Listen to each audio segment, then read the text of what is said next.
And I still believe in the vision of the founding fathers of the party.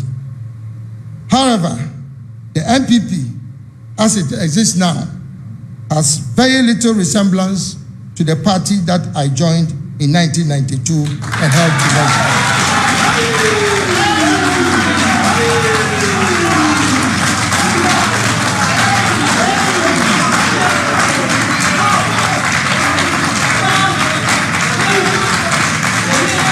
Thank you. So, you're New York, Ghana for no Mudin Common, Efan, and this way, on the man, or my Ghana and the Yamaniko. Yanko, now Yanko TV, now Yamfa, Insuya, the Infantia Home. Yanko video, this is here, live on the Godson TV, men canon. Omana, that was it, New Year, that was for the job. And then, thank you very much for the live show. Yanko, now Yanko TV. Fellow countrymen and women, friends from the media, distinguished invited guests, ladies and gentlemen.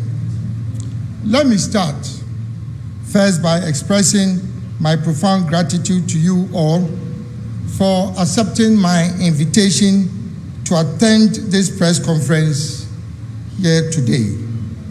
I give thanks to the Almighty God for His manifold blessings in my life and for His grace and mercy.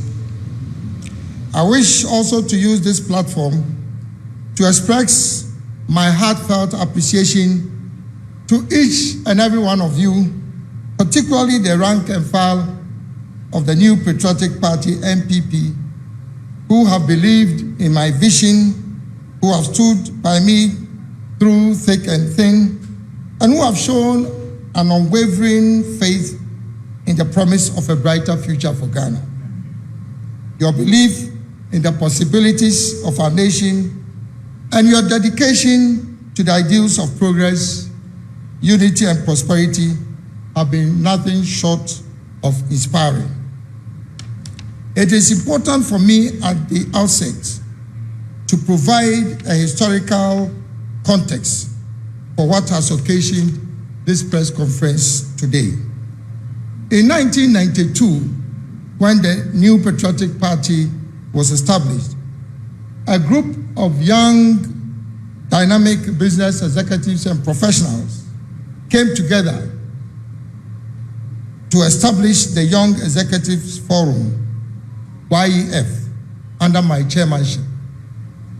The YEF, since 1992, became the financial backbone of the party and provided significant financial resources to support the party in all its endeavors, including providing the seed fund for the purchase of the party's first national headquarters building. As chairman of the YEF, I had the privilege of serving as a member of the National Executive Committee and the National Council of the party. In addition to this, I served as a leading member of various committees of the party.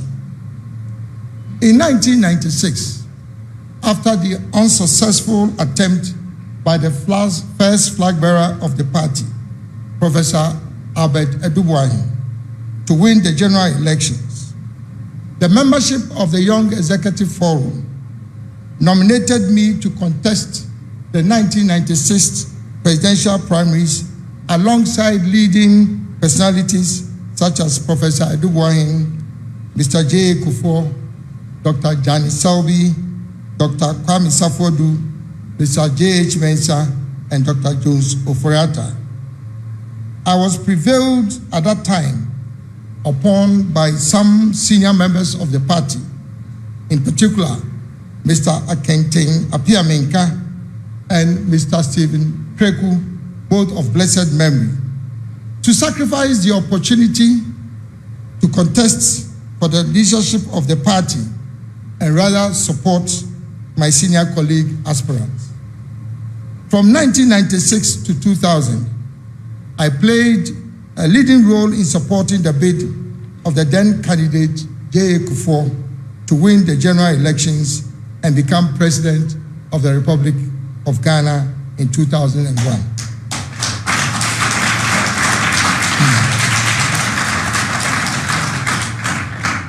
After refusing appointment as a cabinet minister in the aftermath of the elections, the president then persuaded me to become MPP's first ambassador to the United States of America, a position I served with distinction. I was subsequently appointed in 2003 as Minister for Trade and Industry and Presidential Special Initiatives to implement a new paradigm of economic development, which I had introduced in 2001 on the assumption of office by President Kuffour. Between 2003 and 2007, I led the government's program for enhancing private sector development and ushering a golden age of business in Ghana. In 2007, I joined a distinguished group of 17 presidential aspirants to contest in the presidential primaries of the MPP. In that election, under very strange circumstances, the electoral process was truncated on the day of the election on account of accusations leveled against me of influencing the course of the elections. This strategy was designed to create disfavor against me in an attempt to diminish my popularity and the massive support I enjoyed amongst the rank and file of the grassroots of the party. In spite of this unfortunate occurrence, however, when the votes were finally counted, Nana Kuffour came first and I was the runner-up. According to the rules of the electoral process at that time, the two of us were programmed for a second round ballot.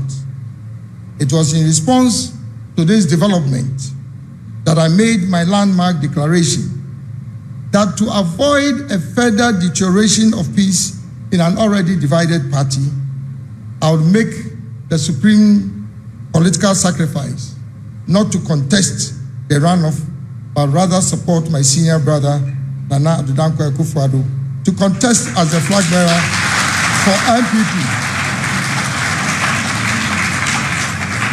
To contest as the flag bearer for MPP in the 2008 general elections.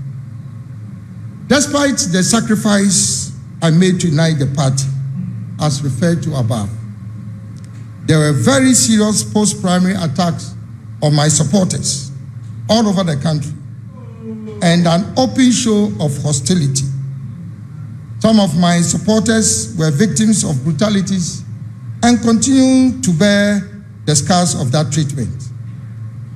I made several representations to the then leadership of the party, drawing the attention to the rancorous and divisive behavior of some elements in the party.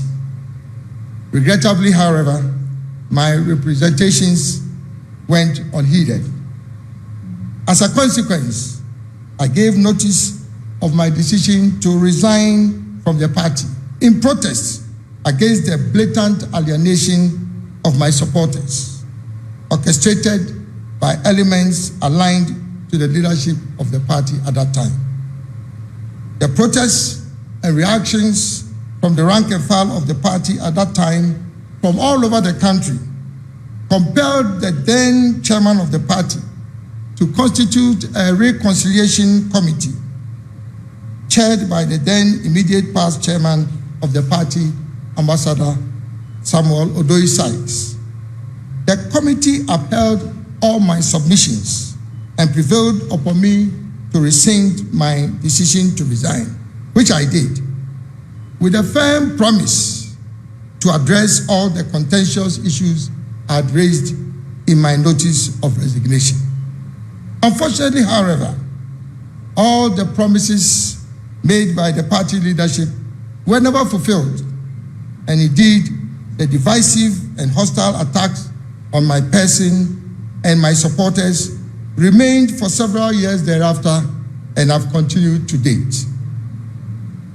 It is common knowledge that any party member who is associated directly or indirectly with Allan is treated with disdain and considered an outcast.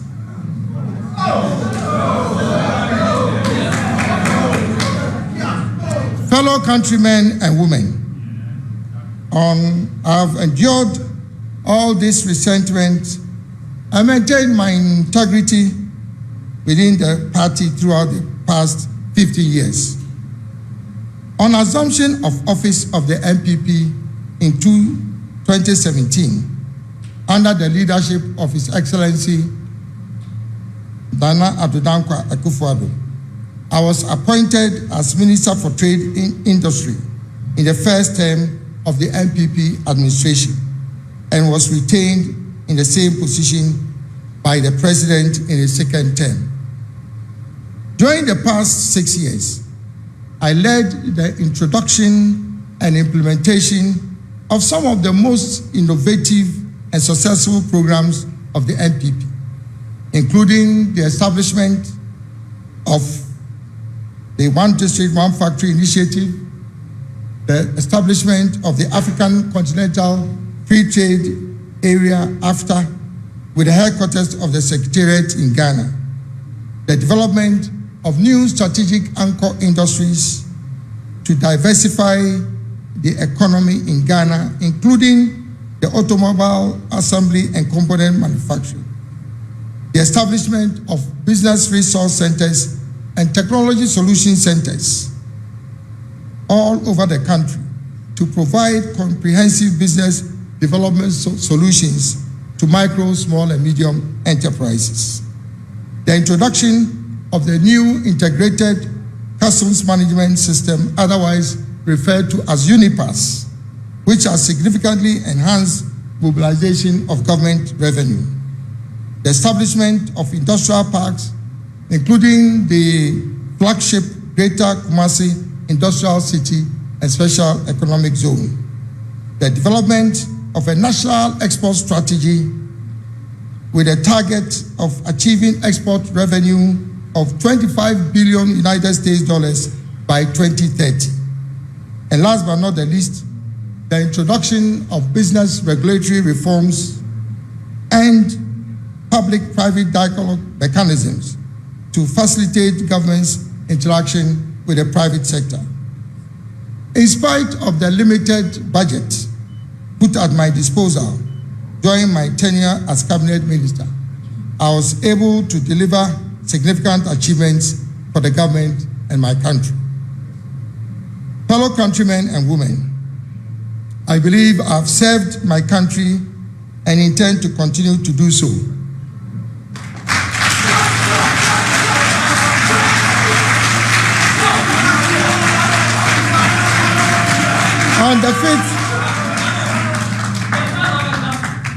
On the 5th of January 2023, I resigned honorably from my position as cabinet minister and declared my intention in a national broadcast to contest the presidential primaries of the NPP. On the 26th of August this year, I participated in the Super Delegates Conference to shortlist the 10 aspirants who had filed their nominations to contest in the primaries. I was selected as one of the 5 candidates to contest for the main presidential primaries scheduled for the 4th of November 2023. Fellow countrymen and women, after carefully analyzing the results of the Superdelegates Conference, I issued a press statement on the 6th of September this year, declaring my intention to exit the process leading to the presidential primaries. In the run-up to the Superdelegates Conference, the National Council of the party made some of the most controversial and contentious decisions in the history of our party. They rejected a petition signed by 9 out of the 10 aspirants requesting for the Superdelegates Conference to be held in one location, as well as to allow each delegate at the conference to nominate 5 persons instead of 1, in line with the provisions of our party's constitution. In my humble and considered opinion, the decisions of the National Council were both unmeritorious and unconstitutional. To make matters worse, it was absolutely clear, as I indicated in my press statement of the 6th of September this year, that the Superdelegates Conference was strategically and tactically skewed and maneuvered in favor of one particular aspect. The level of intimidation and monetization that characterized the conference is unprecedented in the history of internal elections of our party. The subsequent decisions made by the National Council to vary the rules of procedure for the runoff arising from the Superdelegates Conference in direct contravention of both the Constitution of the party and the guidelines which had been issued by the Presidential Primary Selections Committee will go down in history as a travesty of justice and a demonstration of high-handedness by the highest decision-making body of the party, second only to the annual delegates conference. Fellow countrymen and women, I joined the new patriotic party at the very beginning of its establishment as a founding member, believing in its core values and the long-standing traditions of its antecedents, predicated on the principles of fairness, equity, probity, accountability, and transparency. I have devoted the best part of my professional career to serving the party, and I still believe in the vision of the founding fathers of the party. However, the NPP, as it exists now, has very little resemblance to the party that I joined in 1992 and helped to launch.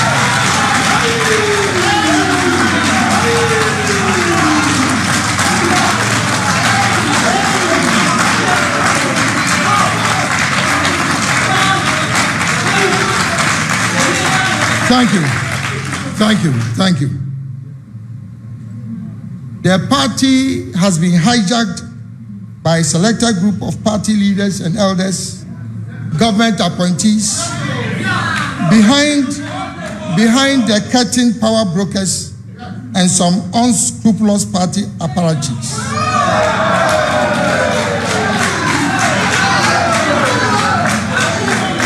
It was my fervent wish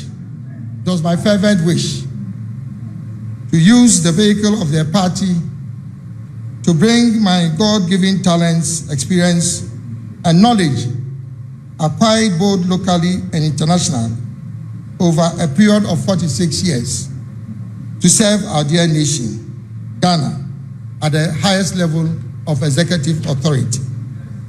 It is abundantly clear to me that my services and contributions to the party are not appreciated.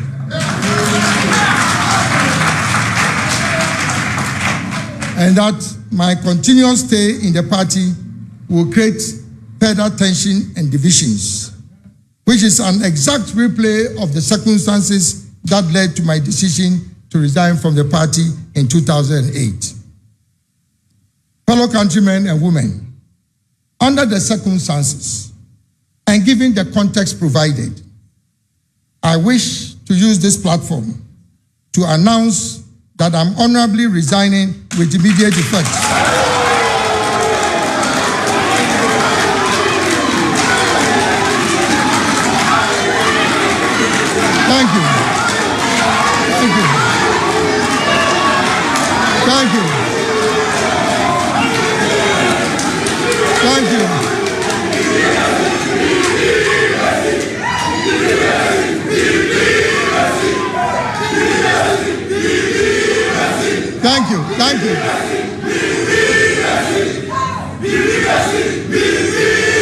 Thank you. Thank you very much. Thank you very much. Thank you. Thank you very much. Thank you very much. And I repeat, under the circumstances and given the context provided, I wish to use this platform to announce that I'm honorably resigning with immediate effect from the new patriotic party to contest for the high office of the President of the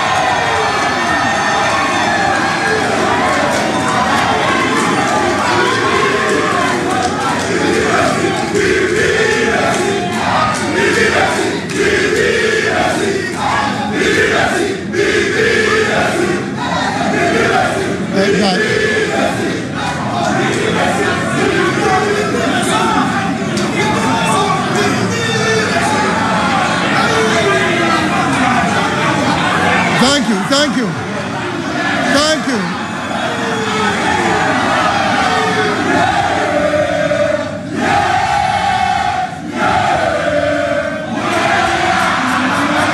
Thank you. Thank you. Thank you very much. Thank you very much. Thank you. Thank you very much. Thank you. Thank you. Thank you very much. To contest. Thank you very much. To contest for the high office of the President of the Republic of Ghana in the 2024 general elections as an independent presidential candidate.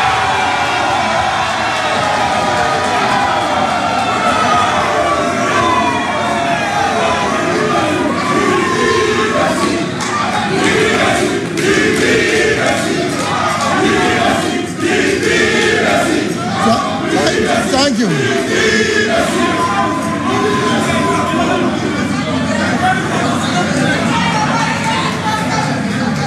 Thank you. Thank you very much. Thank you very much. To actualize this goal, can we have some quietness, please? To actualize this goal, I will establish and lead a new movement for change in Ghana. The brand logo for the movement is the monarch butterfly,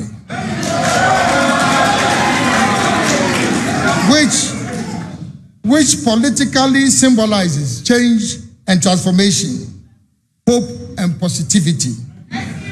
It also communicates strength, endurance, spirituality, and trust, which are all key traits that I cherish as a political leader. In Akan, it is known as Afafanto. The brand motto of the movement is Ghana will rise again.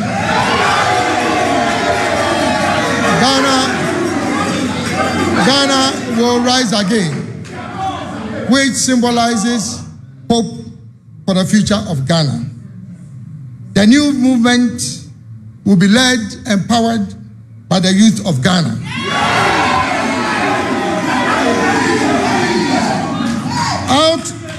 Out of the over 17 million registered voters in the 2020 general elections, the youth aged 18 to 35 years constituted over 9.4 million voters, representing 55% of the total voters.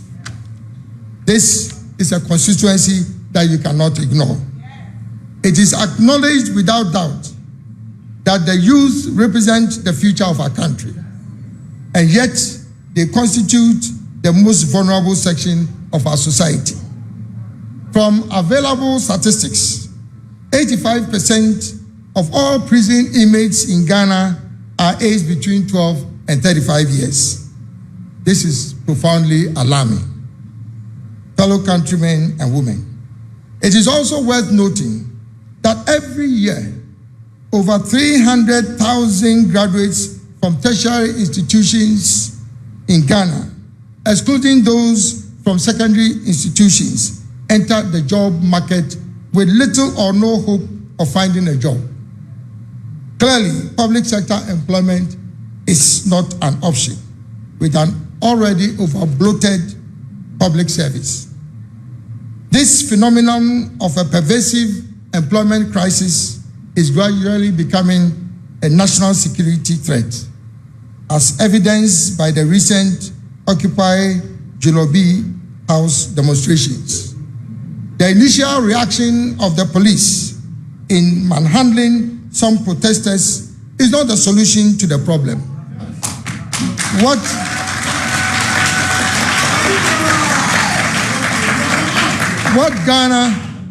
What Ghana needs now is change, which will provide long-lasting solutions to the challenges confronting our country. Fellow countrymen and women, I'm using this platform to introduce myself to you, the good people of Ghana, and humbly seek your support to become the next president of the Republic of Ghana.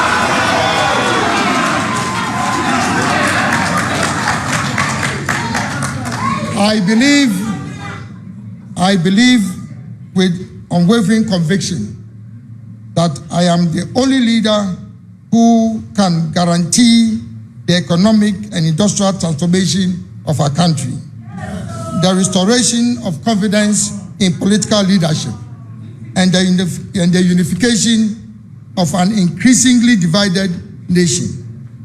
My unique selling proposition as a leader is vision, competence, integrity, and action.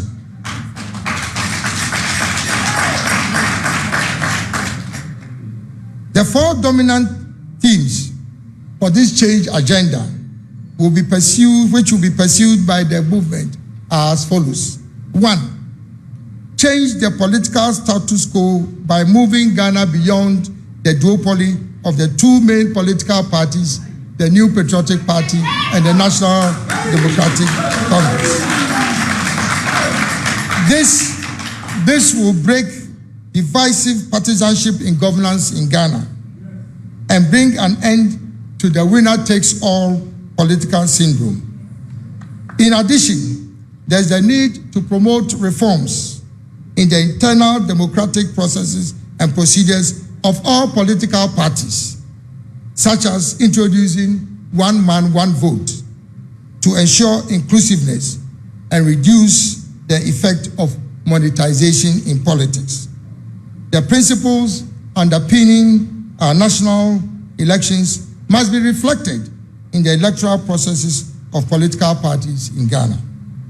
2, promote the establishment of a government of national unity, which would include people from all walks of life, irrespective of their political, religious, ethnic affiliations. Rich or poor, able-bodied or physically challenged, young or old, women and men. This will allow for effective and inclusive participatory governance. The movement will lead the formation of a government of the people, by the people, and for the people. Number 3, build consensus on a national development agenda, which will introduce a new paradigm shift that moves Ghana from growth and stability to economic transformation. This paradigm shift will be driven by my great transformational plan, GTP, for Ghana, which puts the private sector and the business community at the center of our national development efforts. 4, inspire behavioral and attitudinal change in the people of Ghana. This would include, but not be limited to, the following. A, enforcement of discipline. We as a people should appreciate the need for maintaining discipline in all spheres of our national lives, including changing our attitude to work. B, a war against corruption. Corruption, particularly from the public purse, denies our country the benefit of using our tax revenue resources for the development of our country. All sections of the Ghanaian society should wage a vigorous war on corruption through a combination of legal and institutional reforms, the application of technology, including artificial intelligence, blockchain technology, and data analytics, as well as maintaining societal pressure against corruption and leading by example. If elected as the president of this republic, I will sign a citizen's contract with the people of Ghana, committing myself to wage a relentless war against corruption.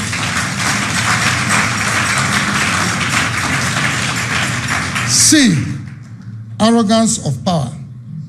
As I've stated on previous occasions, the arrogance of power has been a major obstruction to progress in our country. People in positions of authority in this country must understand that leadership is an opportunity to serve the people and not to lord over them. In servant leadership, humility is an asset and not a weakness. D, passion for excellence. As a country, we must celebrate competence and excellence and not mediocrity. Advancement in the public sector, in particular, must be based on meritocracy and not patronage and protocol. Putting square pegs in round holes has been the biggest challenge for service delivery at every level in our governance structure. A significant shift in this regard will allow the best talents in our country, particularly the youth, to be deployed to achieve optimum performance in various institutions and organizations. E, solution-based thinking and a focus on execution. As a people, we must focus more on getting things done and finding solutions to problems rather than spending time on excessive and needless debates. F, making laws work in Ghana. The lack of compliance and disrespect for laws, rules, and regulations in Ghana is a major stumbling block for national development. As a people, we must commit ourselves to the sanctity and rule of law to ensure peace, law, and order in our country. Last but not the least, patriotism. The pride of being Ghanaian and promoting good citizenship, as well as patronizing made in Ghana goods, is a development imperative.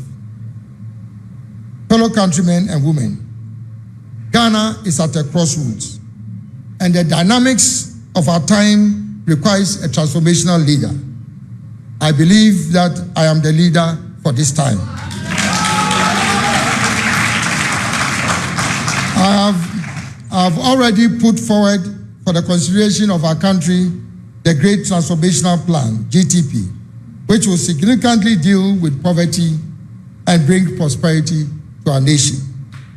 The GTP is anchored on 10 pillars, namely, 1, building a strong macroeconomic environment which will be characterized by a stable currency, low inflation, sustainable debt levels, revenue optimization, tight expenditure control, low competitive interest rates, strong external reserves backed by high levels of liquidity to support the financial sector. 2, introduce a new agricultural revolution for Ghana, which will first take advantage of both local, regional, and global markets. Secondly, be driven by technology, innovation, and cutting-edge research. Thirdly, optimize value for farmers through value chains. And fourthly, promote economies of scale in agriculture through large-scale commercial farming. 3, promoting industrial transformation through value addition and the establishment of strategic anchor industries to diversify the Ghanaian economy.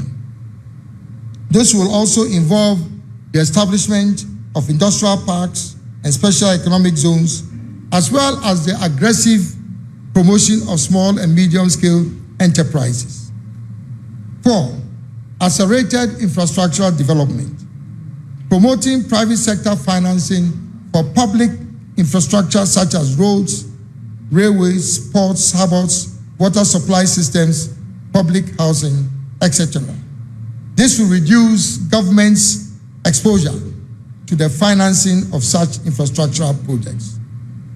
5. Digital mainstreaming.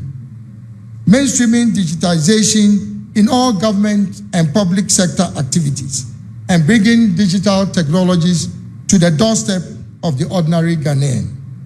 6.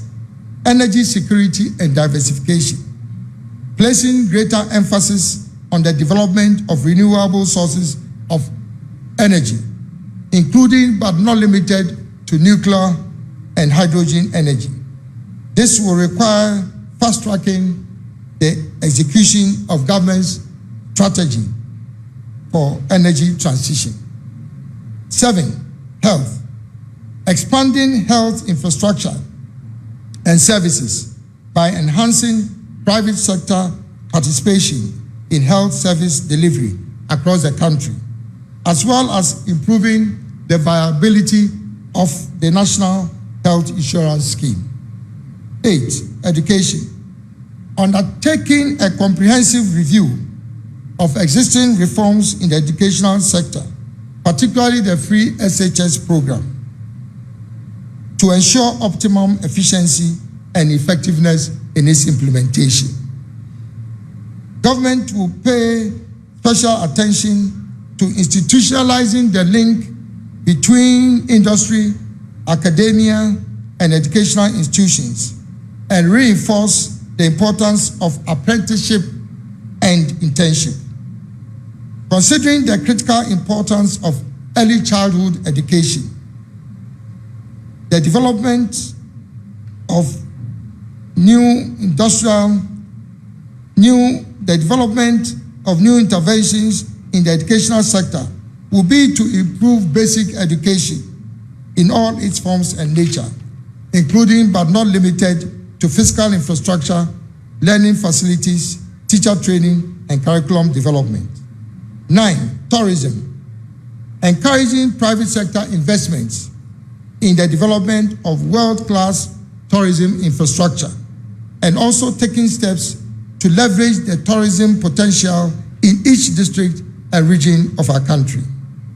In addition, my government will facilitate air travel for tourists coming into the country by providing free visas, including visas on arrival. Finally, the development of the creative industry in Ghana will be the backbone of the reforms in the tourism industry. This will include, but not be limited to, the following creative industries: film, dance, theater, music, literature, and multimedia arts. 10. Natural resource management. Developing and implementing a comprehensive program for the management of Ghana's natural resources. This would include oil and gas, solid minerals, water and marine resources, and land and forest resources. As a target, there shall be no export of raw materials from Ghana in any form or nature without a minimum of 60% value addition by the year 2030.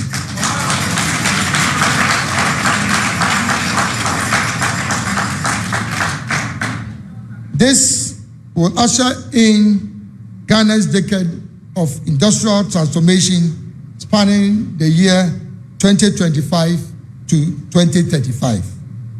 11. Decarbonization and climate resilience.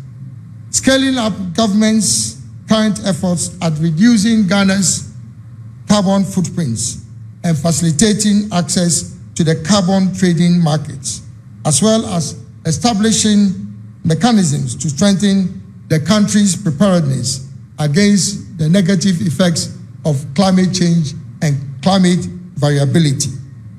12. National security and defense optimization.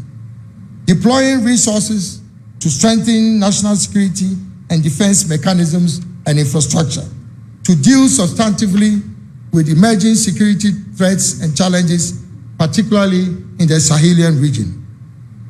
13, downsizing government, overhauling the architecture of the public service in Ghana by consolidating some existing ministries, departments, and agencies. This will lead to a lean government structure that will ensure operational efficiency and effectiveness.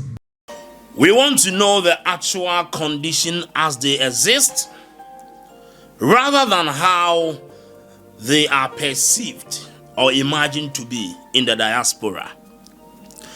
Said and Kuffour drink say abrocheni akwantu mu nsem ni mu asetena ete. Sene efiefo efa no o abrochire onya kwa abrochire mfie mienu oba besi fie afi obeyese obeye boga aha de aban na ye bibia o aban na hwe oba yatiti ni nyina na sanity on the grounds. The Godson TV here by New York. Yeah, by New York. Na yene Ghana for Iowa America. Ebi ne din komo. Enye New York nko na eba. Ebeba states ahodo be brave. Etu dia picking numbers in a book here for an interview exclusive with the Ghanaians in the diaspora, especially or precisely in the America. Yedi kan ba America. Na fe atwaso to Canada. In the Sabre year, ye see America here. Baby, let us know. Let us hear from you. Brooklyn, Bronx, Delaware, Virginia, Alabama, Ohio, New Jersey, Texas, Atlanta, Georgia, Colorado. You remember Bia na Yabon community. Picking numbers, na any one-on-one exclusive on the Godson TV. Sign a tip power. Saying it, a brutal brabo na nkasete sing. Ene yoma brutal brabo, yemon komono, na Ghana for wofie, omunhunu the realities on the ground. Said the America, asetena nkasate. Muka ebo nsuo mane nkomono. Oso atena America for 25 years, waba Ghana wo yebo nsuo. A brutal to say, only top money da, na yere na efo no nso ohwefie, etu afie niema. Sa nkomo we nyina, yebewram ni akyerem bebre. Yemon komo, ebi ana wakwantuom. Odi bibi show bin say onyama wa Ghana. Ghana attitude towards the people in the diaspora, and also to say the ebidi machija and also onye bibi mama wa Ghana ha oye ne sen and also yebo mu nkomo ne yerem. Memra me fa me yere emra ana me fa me kunumra. Obe ware obi di ne free aba brochire America at the sen eboa ana nkoyi. And also yenwra mu na yene mu nkomo bebre. Medina the Alexis the Godson production team ni nyina time Big Sammy 2 p.m. Mr. Abbott, Prudential Saint Urura. Yenina yakabo menti. Just join us. Now pick numbers and see any among komo. WhatsApp only. Yamon komo na baby awobiano. Whilst we are landing, whilst we are entering, whilst we are